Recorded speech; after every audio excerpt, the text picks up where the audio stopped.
Hello, everyone. How are we getting? How are we getting on? Can everybody hear me? If you can just use the chat box, that'd be fantastic. If you can just say yes, if you can hear me, that'd be great. Brilliant. And before we get started, I'd love to know where you're actually calling from. So if you can tell me where you are in the world, that'd be great. Because I know I do these webinars quite often, but I never know where anybody is. So it'd be lovely to know where everybody's from. We have Horsham and Glasgow and London and Normanton. I was in Normanton the other day, actually. My balcony in the sunshine in Essex. Right, Claire, you can go off people, you know. I bet it's beautiful. We're a bit cloudy and humid here, but no, don't apologise. I'd be right there with you if I could. But no, I think you're doing the right thing.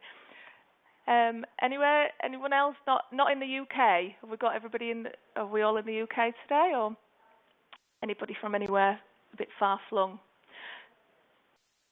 No? Right, so rules for today is if you could use the chat box, that'd be great. The great thing about these webinars is the interaction that we get. So please do feel free to chat on there. I'm going to kind of be looking and answering all your questions and responding to all your comments. Please feel free to chat to each other. It's always really nice when we have webinars where people help each other out as well, because it doesn't always have to come from me. So yeah, please feel free to chat to each other and we can have a great time. So today we're going to be talking about something that is really quite close to my heart, as I've seen it happen quite a lot in my time. And that is when someone gets promoted internally, then for whatever reason they are just not supported at all. And that results in them then struggling and floundering, and all sorts of things happen. And now I'm a massive fan of promoting someone internally to their first management position. Has anyone had that where they've been promoted internally before, where it's actually happened to them? So they've got some personal experience. Just keep chatting and say yes.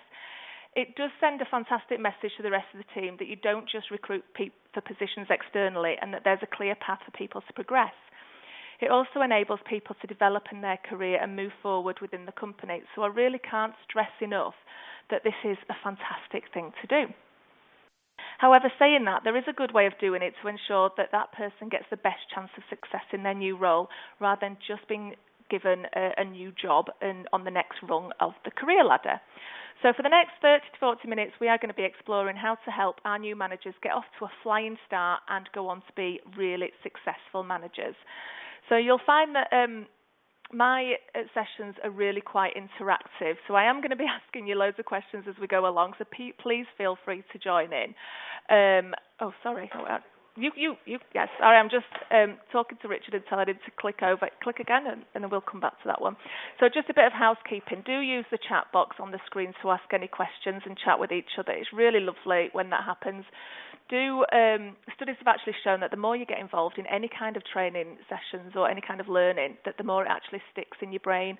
So make the most of this lunchtime and get stuck in. And I am not the kind of trainer that wants to overwhelm you. So you might get lots of things that we talk about today. You think, I really want to put that into practice. But instead, just look for that one gem of learning that you're going to implement, rather than think, I've got to do everything. So just focus on one. So my very first question today is, has anyone had or seen someone struggle after being promoted? You can do, yeah. I think we're all out of sync now, so don't worry about it. We'll come back. So we've got yes, all the time. Yes, some more yeses. Yeah, I know, and I'm the same. I've seen it happen all the time. So before we go on, if we go back a bit, sorry, Richard, we're going to be doing a bit of jumping. I'll just tell you a little bit about me in case we haven't met before. Now, I work with managers. In fact, I'm really, really passionate about managers. And I've been developing managers for many years now. And it's worth saying that when I say managers, I mean anyone who manages a team. So not just first-line managers, it's anybody from shop floor to top floor. And I started off in retail with 12 years as a training manager for Asda and Morrison's. And then I started my own training consultancy, and this has given me the real great pleasure of working in lots of different businesses and with loads of different managers. In fact, over the years, I've probably worked with hundreds of managers, helping them to feel more confident and more capable to manage their people effectively. And it's something that, as I said, I'm really, really passionate about, because I believe that they're the key players in any organisation. They have the power to influence people and to really affect people. And I'm sure all of us have had a great boss at any one time. And just like a great teacher, you can always remember the impacts and the effects that they had on your life and your career. So they can motivate people, inspire and develop. And although having the soft skills might not come naturally to some people, it can be learned, and that's where I come in.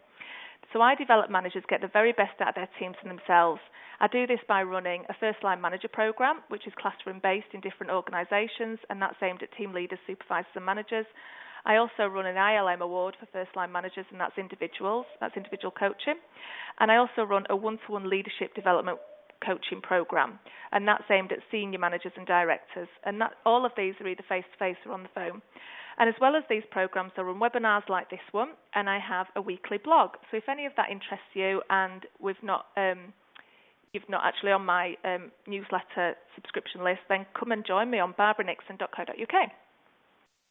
So before we go on, I just want to let you know that, like I say, it is very interactive, very supportive in terms of this group. So as Richard said, what goes on tour stays on tour. Nobody can see the chat, so do get stuck in.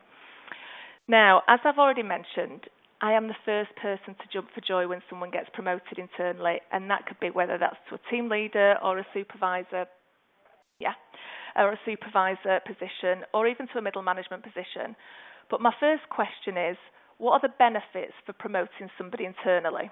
So if you can start chatting in the chat box, that'd be great.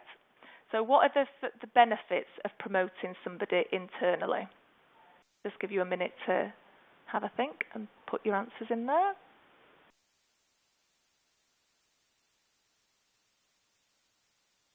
Yeah, we've got already know the place, so they hit the ground running. You know their background, absolutely, Harry. It promotes a culture of learning, internal progression and development. Thank you, Claire and Kate. They already know the business. They've got some loyalty. It's great motivation to succeed and put the effort in. Absolutely. All of those are great benefits. It does send a fantastic message to the rest of the team that your employees are valued and that there is clear progression. It's also great for succession planning, and it's great for your company brand that people can actually see movement in your company. However, that being said, it's what happens afterwards that leaves me feeling a bit cold. And this is what I hear about.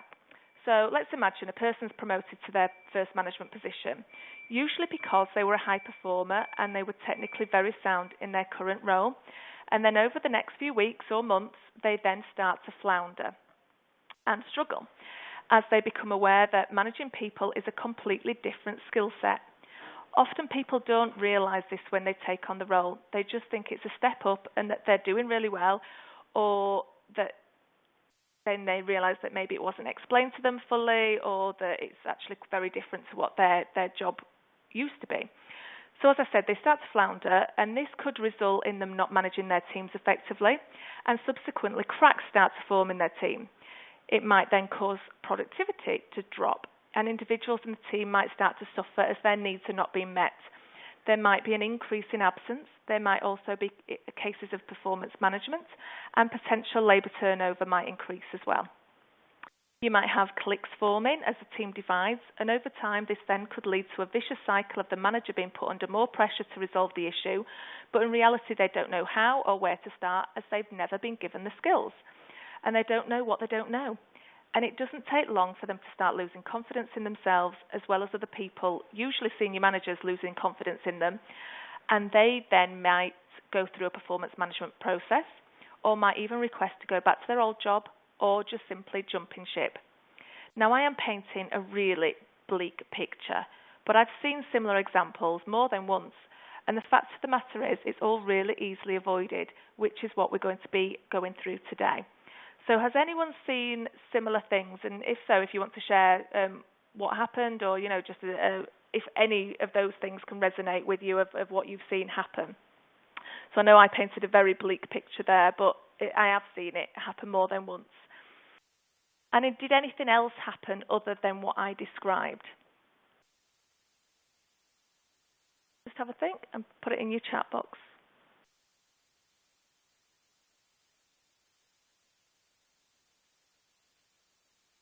whilst you're having a... Oh, there you go. All the things you've said, yeah.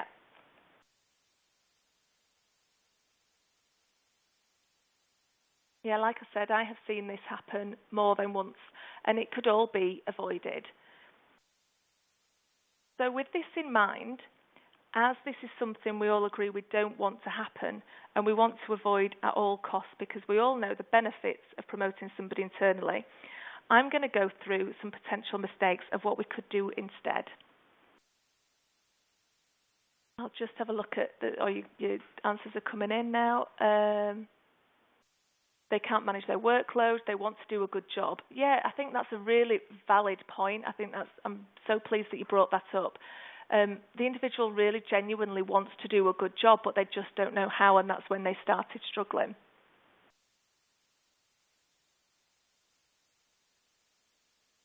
Yeah, I think we've got examples of people of situations where teams become fractured, and all of them are now looking for work elsewhere, which is such a shame. So if you think about it, not just the team leader is impacted, but the rest of the team. Potentially, it depends on the size of the organisation. It could spread out to the rest of the company as well. So let's look at mistake number 1, and that is not recruiting the right person in the first place. Now, for the most part, I'm going to talk about supporting someone when they actually get the job. However, it's really worth taking a step back and looking at how to actually recruit the right person, because managing a team is just not everybody's bag, and that's all right. It doesn't have to be everybody's cup of tea. It's really fair to say that not everyone is cut out to being a manager. Yes, I do think it can be learnt, but it's really not for everyone. Not everyone will enjoy it. Not everyone wants to do it. Now, for many people, it just sounds like a great thing to do. It's attractive because it's the next step up. It's a promotion. They might have more money, more benefits, and it just sounds like a good thing to do. And yes, they may be doing great in their current role, but that doesn't mean that they'll enjoy being a manager, as their current role might not have prepared them for managing a team. And just because someone's great in their current role doesn't automatically mean they'll be a great manager. One of the things that I see all the time is people that are technically sound being promoted. So they were great in their current role, and that's why they got promoted. So recruiting the right person to begin with is absolutely essential, as it'll make it so much easier further down the line, and you'll avoid a lot of pain. Now, I'm not going to go into detail about recruitment and selection here, but what I will say is make sure you explain exactly what the role entails, warts and all, to the potential manager to see whether it's something that they really want to do and that they really do understand what it entails. You can also start to look for them naturally demonstrating any kind of management skills in their current role. So rather than thinking that they're technically brilliant, have a look at what soft skills they're demonstrating. And what you're actually looking for in terms of your management team. So just in the chats, let's have a think about what are the soft skills that you think that would be great for them to be demonstrating in their current role that you should be looking out for. So again, put them in the chat box. Yeah, we've got people skills, absolutely. Being keen to help others, yeah. Delegation, yeah, that's a tricky one for a lot of experienced managers. So if they can show that'd be great. Delivering on projects and work, especially when they're having to work with other people to deliver that. Communication, coaching, being supportive, the ability to make non-biased decisions and stick to facts and not be emotional. Yeah. And all of these things you can absolutely see being demonstrated as they're in their current role. So you could be thinking about how are they at communicating with their peers, with their teams, with people above them and in different departments. What are their listening skills like? Do they have patience with the rest of the team? Do they support other members of the team? And all of the things that you've already mentioned. All of these things and more are great things to be looking out for. And you can do that even before you've got a vacancy, just to see who's actually got what skills in your team. Another comment has just come up, being self-aware and the impact they make on others. Absolutely. And these sometimes are very natural skills that people have. And like I said before, yes, I think that they can be learnt, but if you're seeing them naturally come to the surface, then so much the better. Now, if there are a few people to choose from, and it's not just one, it's fair to say to go through a proper recruitment process so that it is fair for everybody and that everyone has the chance to demonstrate their abilities. It's also a great idea, if you can, to give them the opportunity to shadow an existing manager for a couple of days so that they can really see what it's like in an everyday setting. Because often people don't actually know, especially if they've not been a manager before, they might not even know what the role entails on a day-to-day basis. Okay, so we've got the right candidate and we've given them the good news of their new job. And this is where mistake number 2 often happens, and that is to throw them in the deep end. Anyone seen this happen? Yeah, we're getting nods at this end. Yes, yes. Yes. Yeah, oh, yes. Yeah, I love that. Yes, we have. Yes, me too. Anyone had this happen to them? Yeah, I know we're nodding at this end as well. Yeah, yeah. How did it feel? For those of you that have had it happen to you, how did it feel? Yeah, awful. Me too, it felt awful. My end too. Terrifying.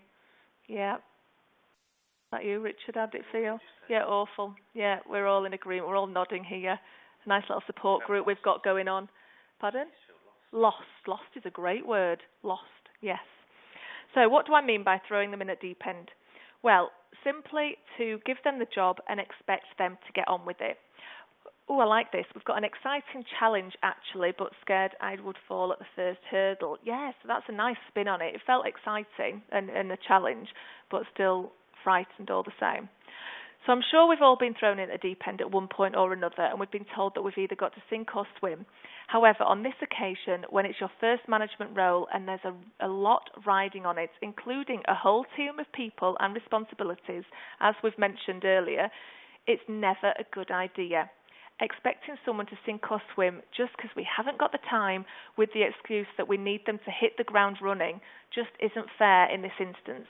And if this happens, it really shouldn't cause anyone to be surprised when the person starts to struggle. Now, I know that training and supporting people can be really time-consuming, but it's definitely a case of short-term pain for long-term gain to throw all of your support at this person to make sure that they're actually going to do well. After all, it's going to take more time and effort further down the line if they need to be performance managed. You need to rebuild your team, or you need to recruit either a new manager or new individuals in the team. So it's so much better to get it done right in the first instance. So instead of expecting them to swim straight off the bat, start things off as you would with an external recruit by giving them a thorough induction. And I've glanced up now, and then we've got no induction. Fantastic. We are on the same wavelength. I love that.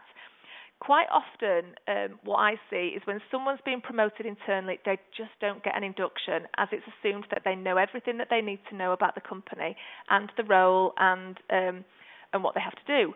But this is a step that should not be missed. Yes, stepping up to a management position for the first time can be really exciting, but it can also be really daunting and nerve-wracking. If you think of all the limiting beliefs that pop into your head every single day as an experienced manager, and you multiply that by 10 for what the new person might be thinking, it can be a really scary place to be. And we've had loads of words like that: awful, terrifying, lost. And if that's whirring round in your head every day, that can be quite scary. They'll be wanting to do really well, and they want to make a great impression. And I think somebody mentioned that earlier on up the chat. But it's also a lot more terrifying because they already know everyone in their company. So they'll want to prove that they can do it and that they are actually capable and that it was a good choice, whilst probably at the same time wondering whether they are really capable and whether they can do it. And they'll be having those beliefs run round and round in their head at the same time. It's also worth remembering that everyone learns at a different rate, so the more support that they get, the better. Also, it's very easy to assume that an internal recruit doesn't need an induction and that inductions are just for external recruits. In fact, I hear this all the time. People say to me, but Barbara, they've been with the company for years. They have our company logo running through them like a stick of rock. They know more about the company than I do. They don't need it. They'll be fine. And things like that. Anyone heard that before? And the thing here is, I think we can move on. Yeah. And the thing here is that they might have been with the company for years. And yes, they might have the logo running through them like a stick of rock. And yes, they might live and breathe the company. But that was when they were doing their old job. That was when they were firmly in their comfort zone. And they're not there anymore. We've taken them out of there and are now expecting them to do other things and behave in a different way and potentially treat people slightly differently and step up and be a role model, etc., etc. So rather than assume they'll be okay, have a go at treating them like an external recruit and start completely from scratch. Chances are they'll always learn something they didn't know. Let's stop here for a second, and I want to ask another question. Imagine you've promoted a new manager. What would you put in their induction?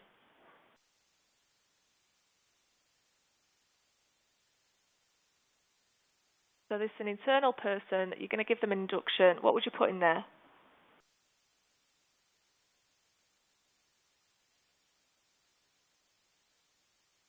We've got processes, like HR processes, like Management 101. What's in that? Yeah, it sounds good. Information about the communication between them and the rest of the management team. That's a good one. I like that last comment, actually, because often people don't realise that they might be managing a team of people, but they're also joining a team of managers. So they've got some peers there that they can they need to communicate with. Managing people, having difficult conversations, people processes, structure within the area that they'll now cover. Yes, that's a good one. They might not be aware of any changes or new colleagues, key people who can support them, peers, planning regular one-to-ones, coaching skills, key stakeholders. Well, I love all this. It's all good stuff. So keep them coming, but a good rule of thumb here is to take them through an induction that you'd take a brand new manager to the company through. So you might take them through different departments. You might ask them to start looking through the eyes of a manager rather than that of their previous role. This will not only help them to adjust to their new position, but it will also help other people around the business with the transition as they spend time in different departments to start seeing them as a manager as well. Yeah, I've got introductions for their team members. Fantastic. Yeah. As I said, chances are they'll learn something new. Even if you think they already know this stuff, they might have been with the company a long time, but they probably will learn something new. And if nothing else, it'll just give them a great transition between their old role and their new one and draw a line in the sand. Right, so the next mistake that I see can't sometimes be avoided, but it's worth having a good chat about this anyway, and that is if they were to stay and manage the same team that they were working in before. Yep. Now, before I continue, I just want to say that I know that it is not always possible. However, in an ideal world, it's so much easier for somebody to manage brand new people and a brand new team rather than their old existing team. Has anyone seen this happen where somebody steps up and manages the team that they were actually in before? Yes, a lot. Yeah.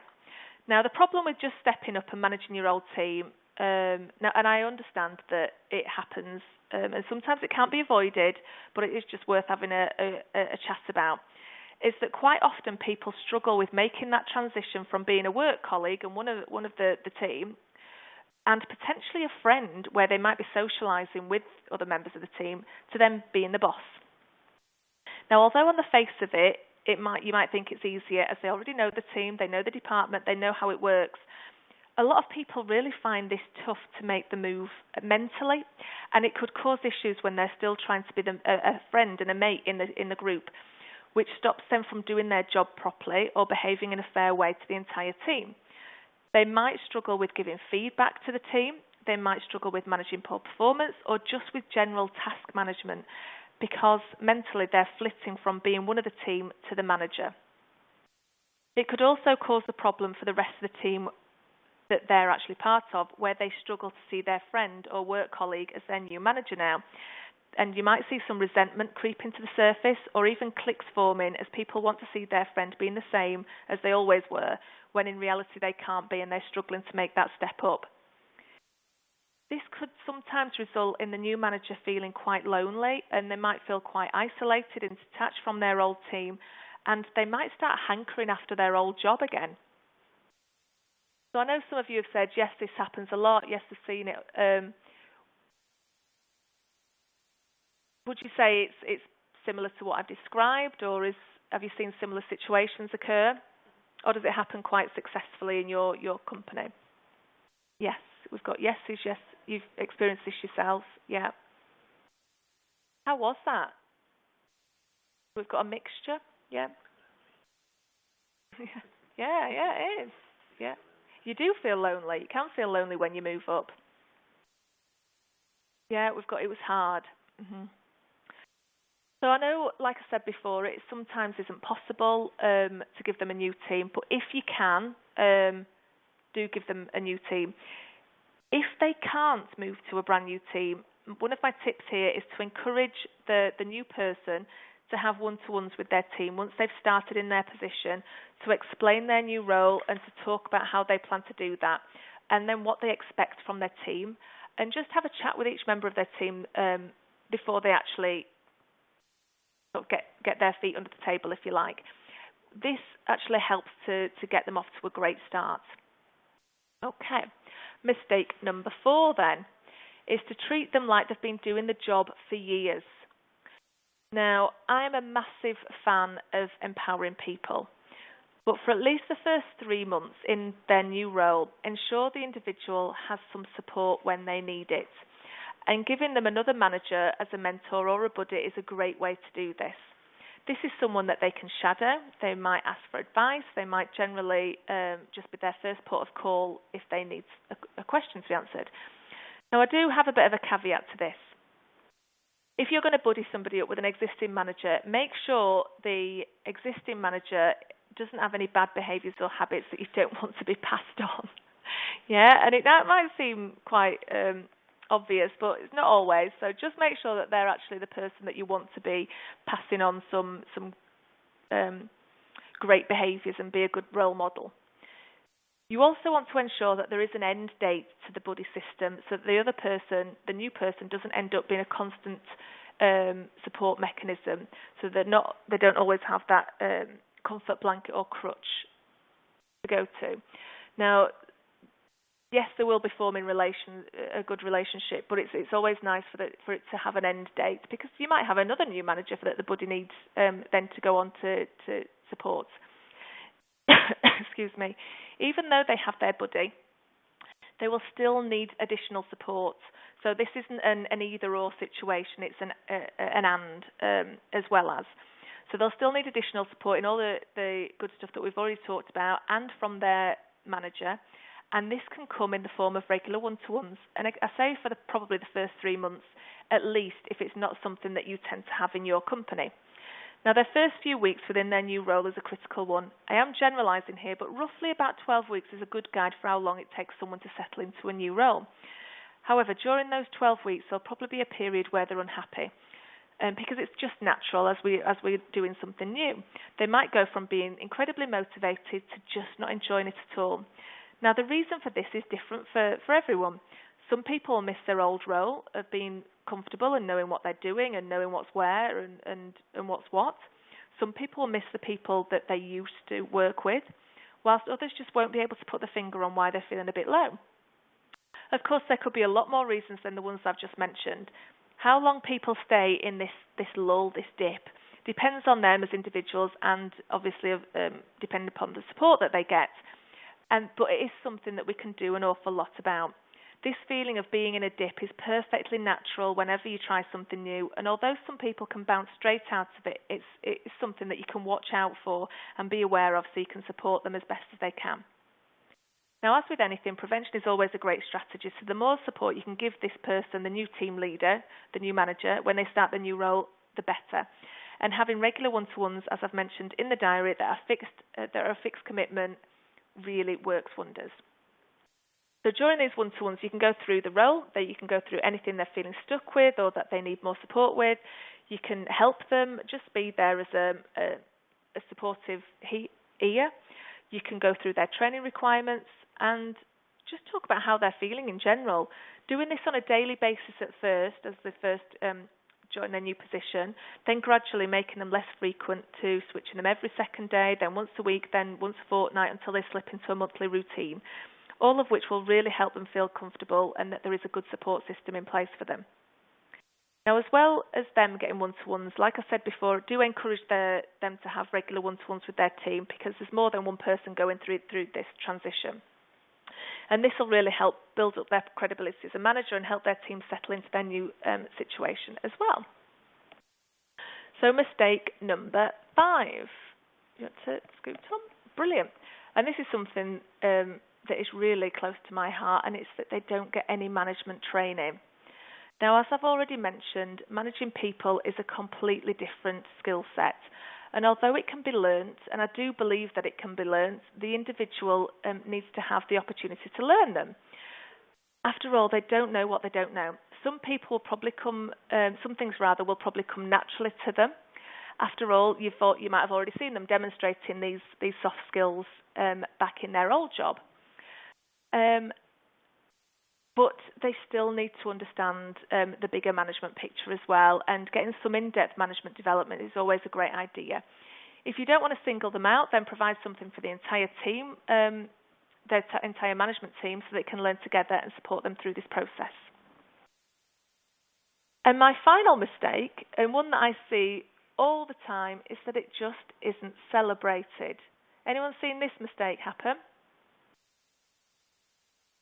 And that is, my tip here is just make sure that you celebrate the change in position. This is great for your teams. We've mentioned right at the very beginning of this session that it's a massive benefit for everybody and for the company. It's a big deal for them, it's a big deal for the organisation, and it's a big deal for the team that they're going to be managing. So make an announcement and shout about the success and encourage everyone to congratulate them on their new journey. And they're all the mistakes and tips that I've got today. I would love to take your questions now and to hear what gems you've got. So please feel free to